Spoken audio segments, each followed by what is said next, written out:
Hey guys, it's Carly and I'm so excited to be here today filling in for Miss Julie on Hello Monday. I hope that I can give you guys even just a small fraction of the inspiration that Julie gives me because I just think she is so amazing and I'm really honored to be here. So today I want to share with you 2 ways to marble with your alcohol inks. The first way I want to show you is with water.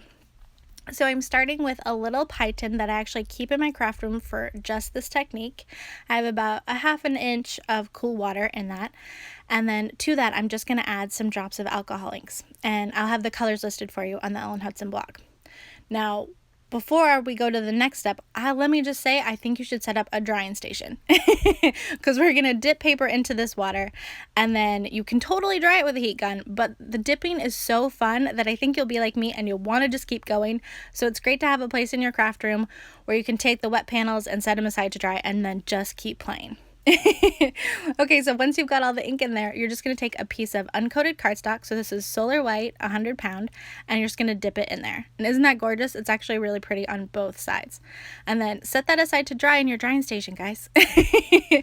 Now, to that same water, you can add more ink and keep dipping. I find that I can continue the same water as I'm kind of continuing in the same color family. If I started adding a lot of greens and blues to this, it might get muddy. So that would be a good time to change your water. So these panels are so gorgeous. You don't have a lot of control when you're marbling with water, but the results are so fun and it's kind of a fun surprise too. And then they're made into cards really easy. This card is just some little butterflies and a stamped sentiment, and I really love it. And more about those supplies on the Hutson blog too. Okay, so this is just a second time with that same water technique for the alcohol inks. I'm just adding some blues and greens this time. So I started with fresh water, dipping my same uncoated cardstock in there, so the Solar White 100 pound, pulling it out. And then I kind of think that there's not enough blue on that left-hand side.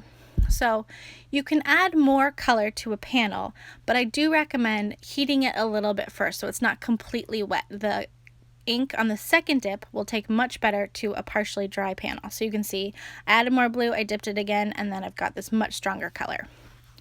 Now once that panel is completely dry, you can stamp on it and die cut.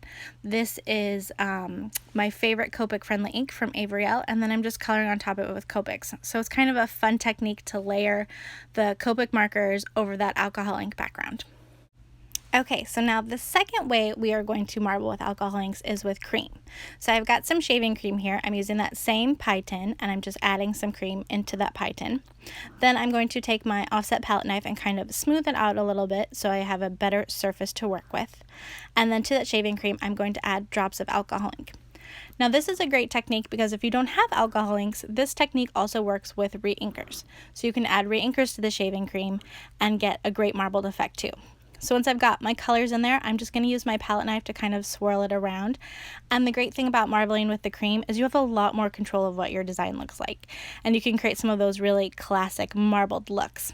So once you've got that set, you just put your paper down into the cream, kind of give it a good push to transfer the color to your page. And then you're just going to scrape off the excess cream and then even with a paper towel go over it again and wipe off any excess.